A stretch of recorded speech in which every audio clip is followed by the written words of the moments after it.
O Senhor esteja convosco. Ele está no meio de nós. Proclamação do Evangelho de Jesus Cristo, segundo João. Glória a vós, Senhor.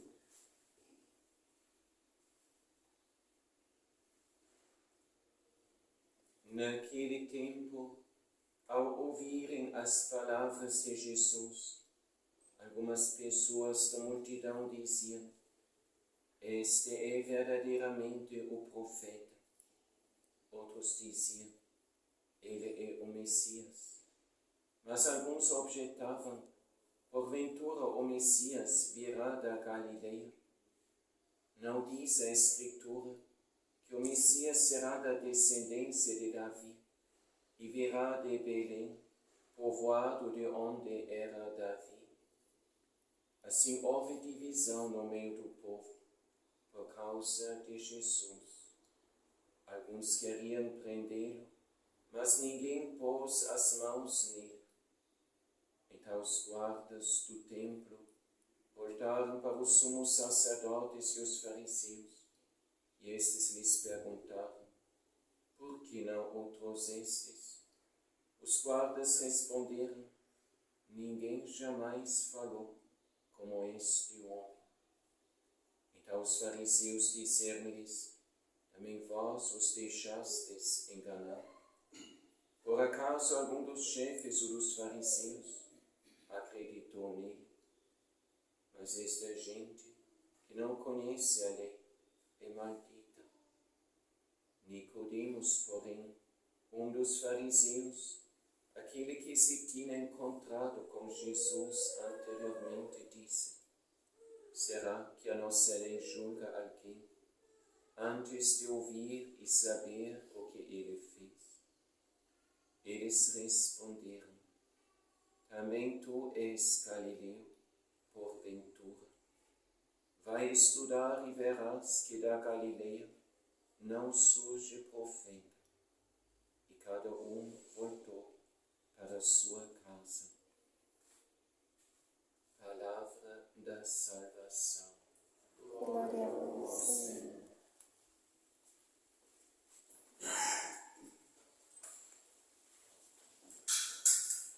Em nome do Pai, e do Filho, e do Espírito Santo. Amém. Caríssimos irmãos e irmãs em Cristo, ele será um sinal de contradição. Isto era a profecia de Simeão, quando Nossa Senhora e São José apresentavam o menino Jesus no templo em Jerusalém. Esta profecia se vai, como vimos, realizando passo após passo o caminho da vida de Jesus. Em toda a sua vida e, sobretudo, no seu ministério público, passo após passo, as pessoas se vão posicionar perante ele, porque ninguém pode mais ficar indiferente perante o Filho de Deus, desde que ele, como uma espada, entrou neste mundo. Ou tem de aceitar, ou tem de acolher. Ou tem de aceitar uma palavra que incomoda, uma palavra que requer algo de nós, que exige algo de nós. Ou a gente se afasta dele, posicionando-se contra ele. Aquilo que nós contemplamos quando nós celebramos a Semana Santa, toda esta tragédia de que o próprio povo eleito, ou tanta gente do povo eleito, rejeitou o Messias, o Salvador, que Deus exatamente por causa deles tinha enviado a eles. Isto é apenas a última consequência de um longo processo, primeiro de hesitação,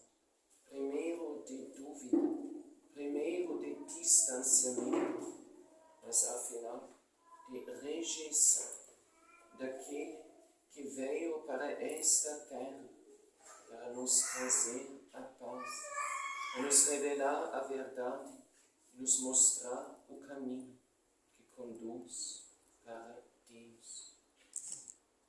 Isso tudo não é apenas uma realidade do passado, mas isto é aquilo que ao longo dos séculos se prolonga na história da humanidade, na história da Igreja e, afinal, na história de cada um de nós.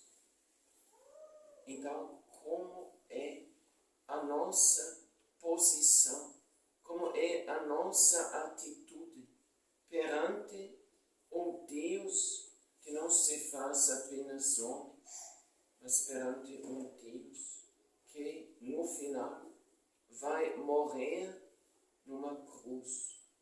A gente sabe que a morte na cruz era a forma mais ignominiosa de poder morrer nos tempos de nosso Salvador. Então Jesus escolheu o caminho mais difícil.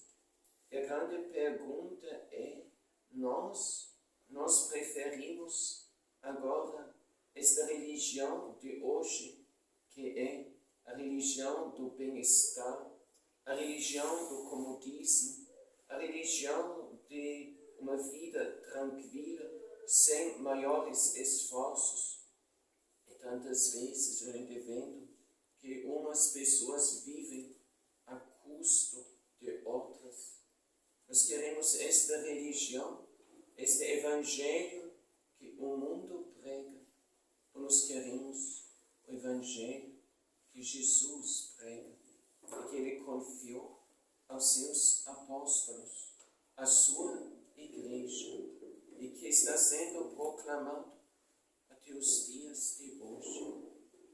Nós queremos realmente um Deus crucificado, aceitar esta realidade em nossas próprias vidas.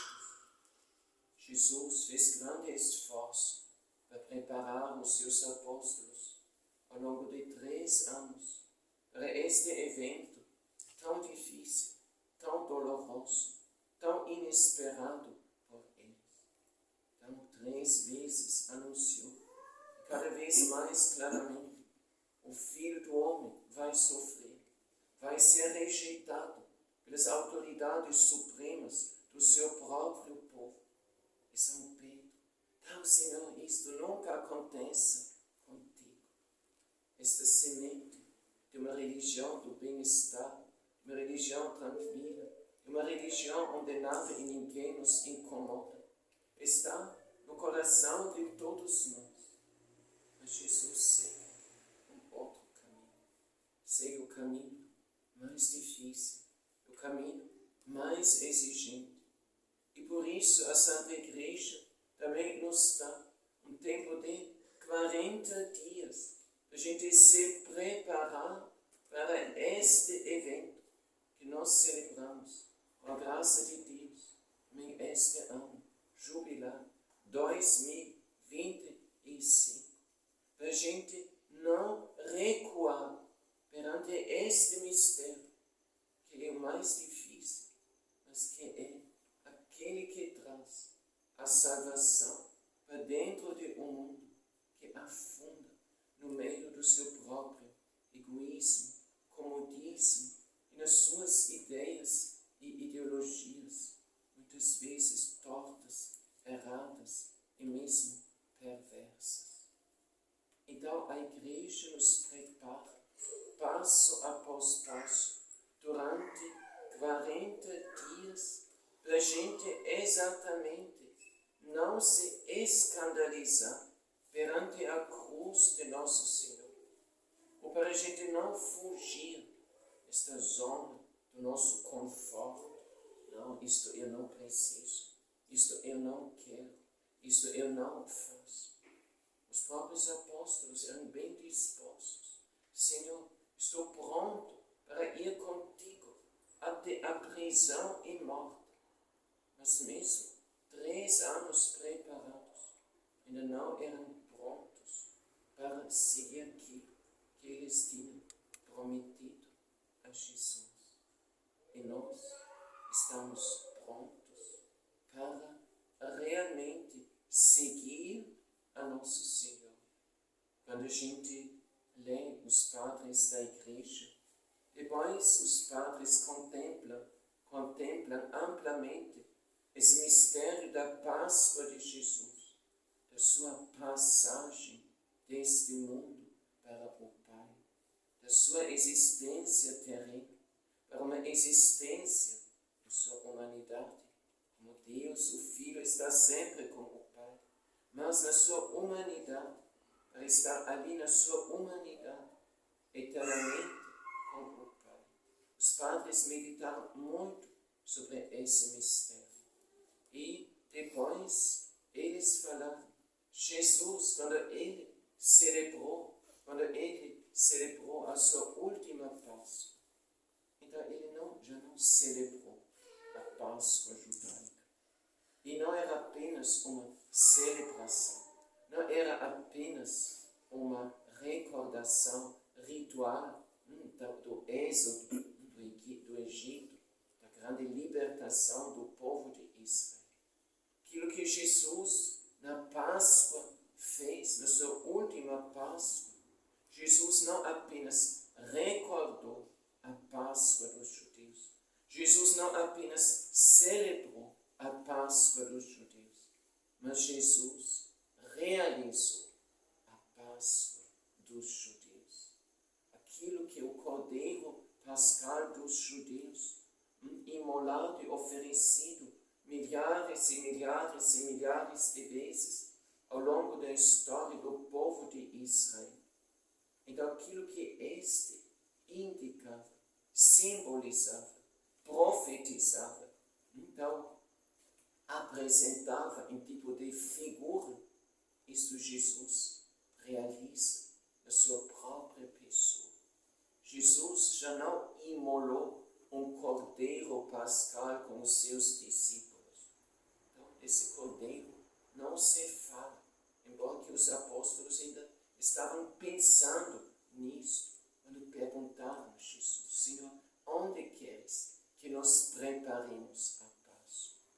Jesus já não celebra a Páscoa, mas ele realiza a Páscoa.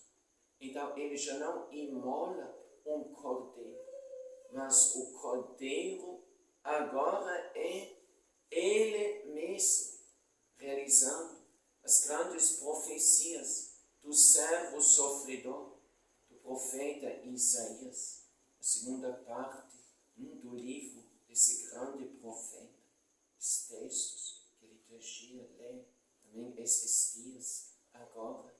E depois, então aquilo que São João Batista falou profeticamente, logo, então, quando Jesus se foi batizar por ele, São João Batista apontou para Jesus e disse, eis o Cordeiro de Deus.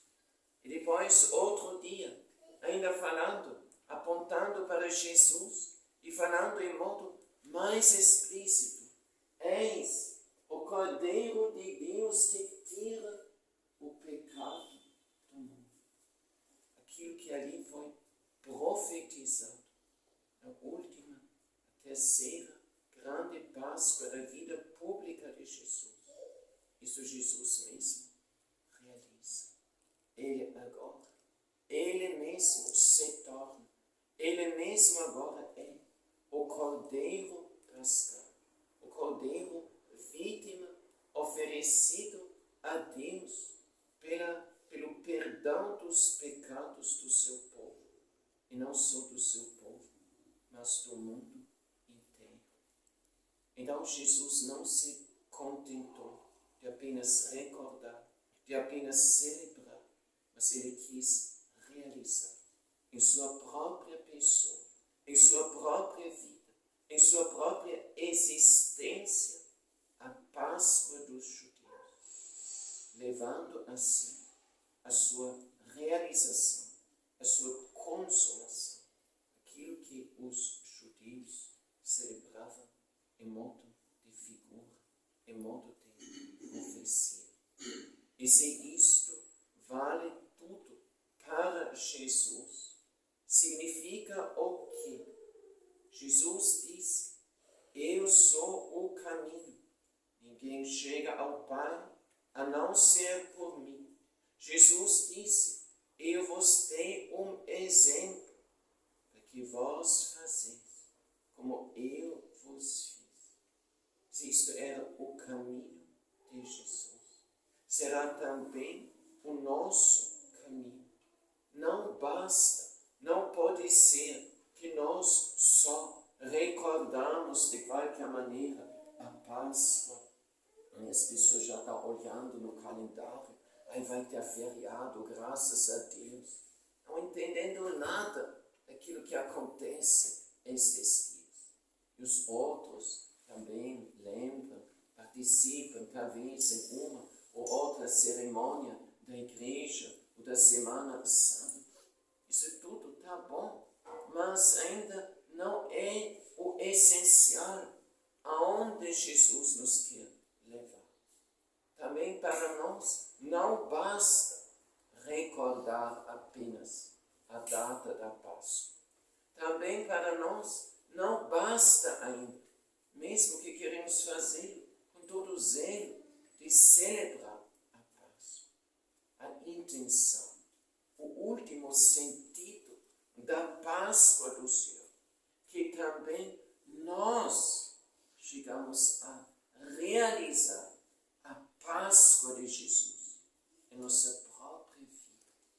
Que nós mesmos cheguemos em Jesus, com Jesus, seguindo a Jesus, apoiados em Jesus, a fazer este grande trânsito, esta grande passagem, sim, deste mundo em direção ao outro mundo. Um dia, sim, vamos fazer a nossa última Páscoa definitiva. Mas por enquanto, da nossa Páscoa, se não chegarmos à Pátria Eterna, ainda em modo definitivo, cada Páscoa é para se tornar um passo decisivo em nossa vida, para vivermos em nossa vida aqui, já não esta vida terrena, como Jesus diz: vós sois da terra, sim, o velho Adão, a existência antiga do homem que está grudado às coisas passageiras deste mundo. Nós somos chamados de realizar a nossa Páscoa, para que cheguemos a uma nova existência, como depois, no tempo da Páscoa, a igreja nos vai apresentar tantas leituras nesta perspectiva. Aqui nós chegamos a uma nova existência, onde, embora nós vivamos ainda aqui neste mundo, com os nossos pés sobre o chão desse mundo, em nosso interior, já chegamos a viver, a participar de uma nova realidade. Então São Paulo, ele vai dizer, isso vamos ouvir após o tempo pascal: vós morrestes, e a vossa vida está escondida com Cristo em Deus. Mas como pode ser a nossa vida escondida em Deus se nós não morremos primeiro? Então, celebrar a Páscoa é importante, recordar a Páscoa é fundamental, mas essencial é realizar a Páscoa em nossa própria vida.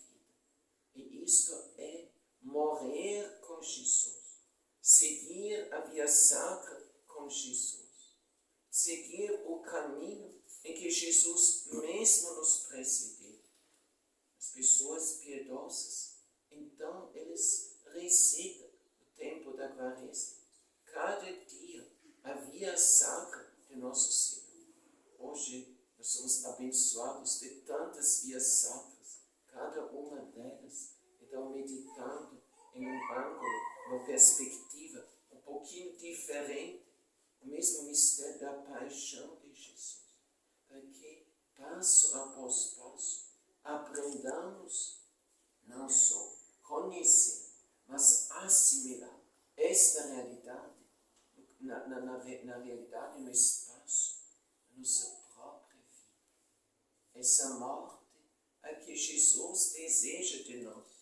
Não é esta morte física que vai ser no final da nossa vida, estipulado por Deus, mas essa morte dos pequenos sacrifícios, das pequenas renúncias, das pequenas abnegações, nosso dia a dia, onde sempre teremos exatamente esta escolha, ou eu ou Jesus. Afinal, é isso. Então, essa decisão que o Filho de Deus, então, pela sua própria presença, exige. Então, como vemos no Evangelho, esse texto e uma série de outros textos que a liturgia da Igreja nos apresenta, estes dias, é sempre a questão, ou eu ou a minha própria promoção, o meu comodismo, então, as minhas ideias, os meus desejos e tudo isso. Ou eu, ou Jesus. As minhas ideias, ou as ideias de Jesus. Então, aquilo que agrada a mim, ou aquilo que agrada a Jesus. Então, se alguém me quer servir, renuncie a si mesmo e tome a sua cruz cada dia, Jesus diz. Então, esta frase é muito importante. Cada dia. Porque aquilo que nós não praticamos cada dia, cotidianamente, nunca vai tornar-se a realidade própria de nós. Então, os alunos frequentam cada dia, quase cada dia, a escola, para assim assimilar um tanto de coisas que devem aprender. Então, nós precisamos então nos exercitar nas atitudes cristãs cada dia. São Paulo fala, constantemente estou morrendo. Mas para quê? Para que a vida de Cristo se manifeste em mim. Então, o morrer do cristão não é uma vida em pessimismo, não é uma vida assim triste e deprimida. Tantas pessoas andam deprimidos neste mundo. Mas não são os verdadeiros cristãos.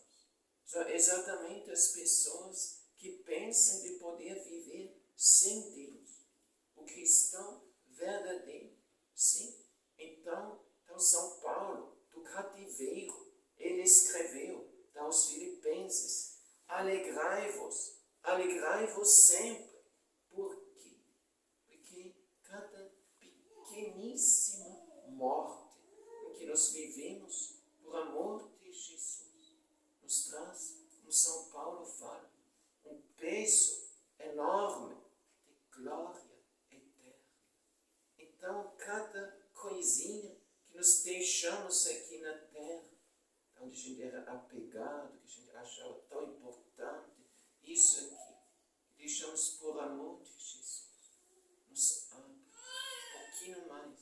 um pouquinho mais, exatamente as portas da eternidade. Sim, de onde Deus exatamente quer derramar a sua bênção, a sua graça sobre nós.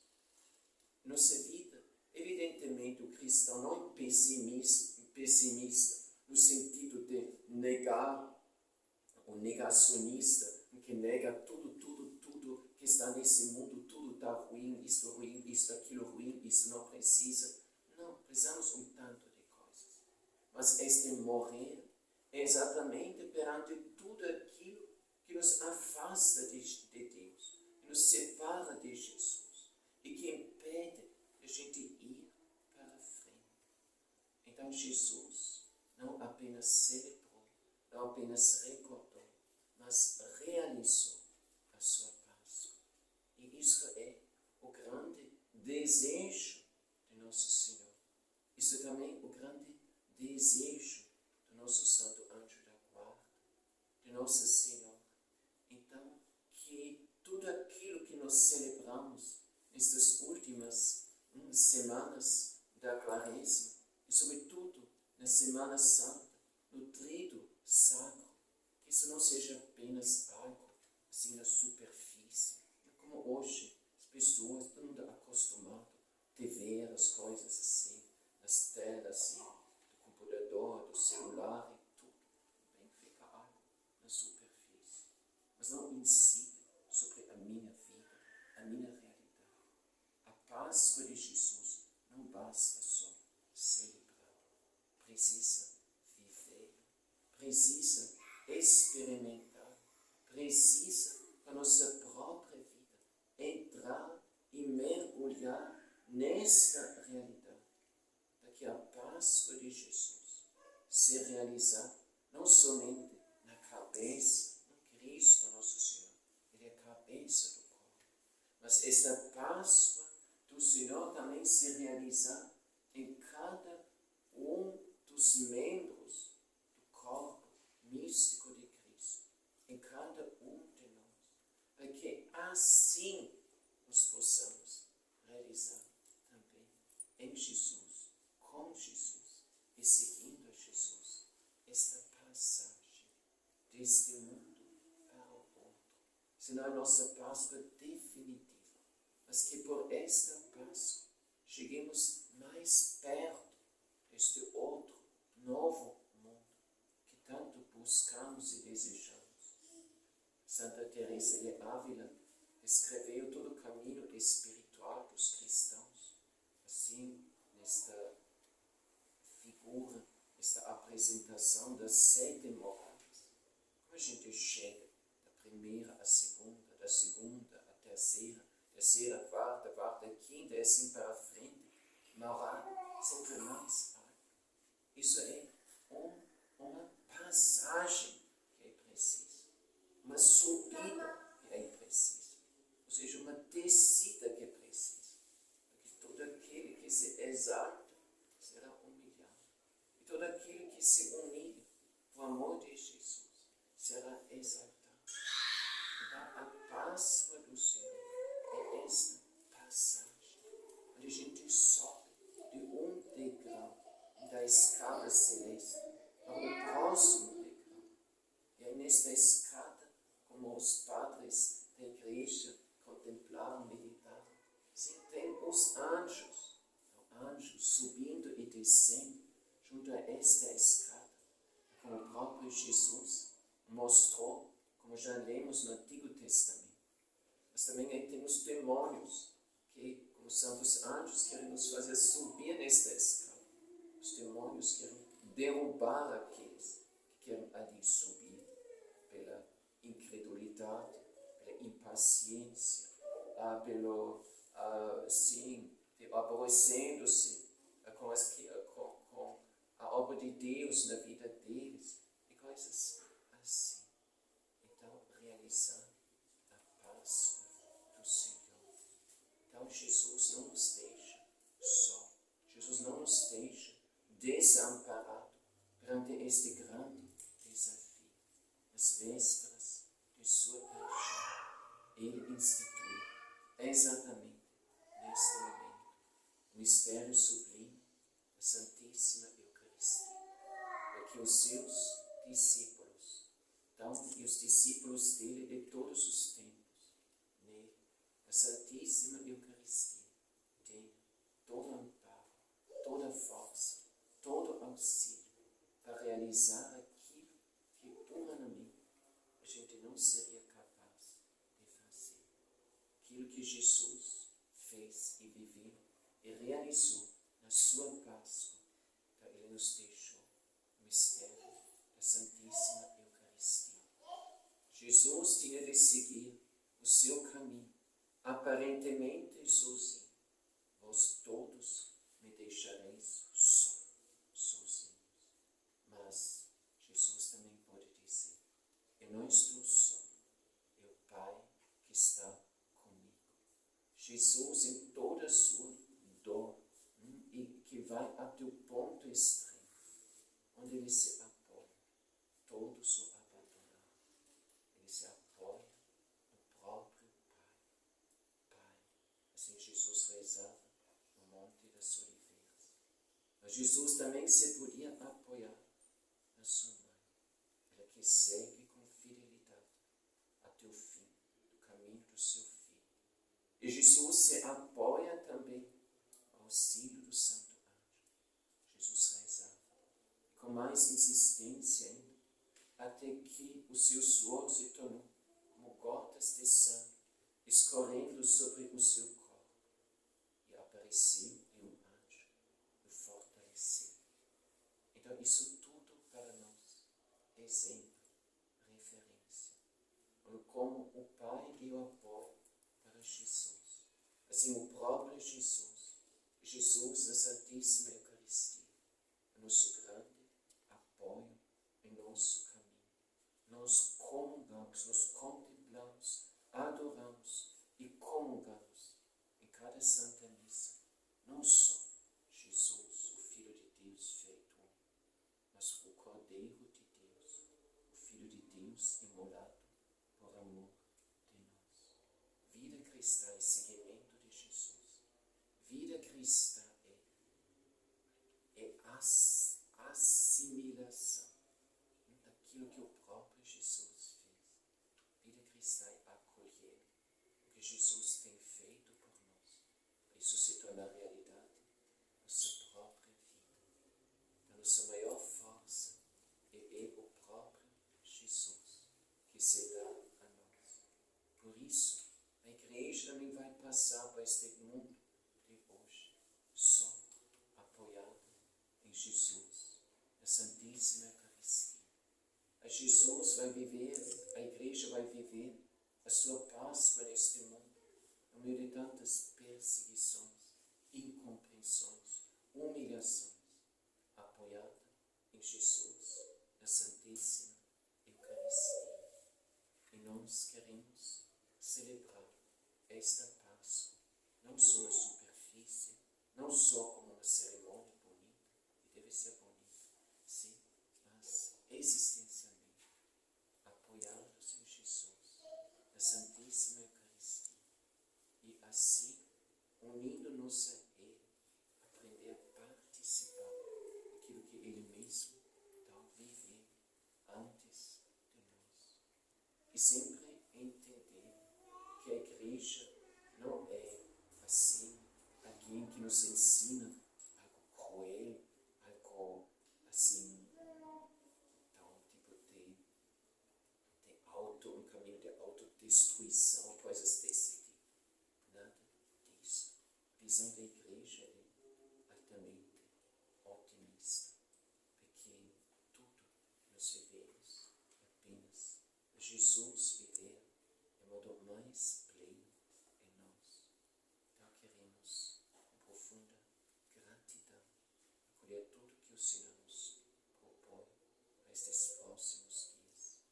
Então já organizamos de antemão para termos o tempo necessário, também organizando devidamente os nossos lares, a nossa agenda e tudo, para que realmente possamos concentrar-nos sobre este grande mistério que está em nossa frente e vivenciar o próprio Jesus, entrar com nossa própria existência dentro do mistério da Páscoa de Jesus. Viver isto de modo existencial, participar daquilo que Jesus viveu antes de nós.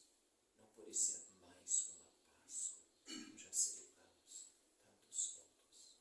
Tem de ser uma Páscoa, onde vivemos esses mistérios de modo mais profundo, de modo mais íntimo, de modo mais intenso, uma participação maior ainda.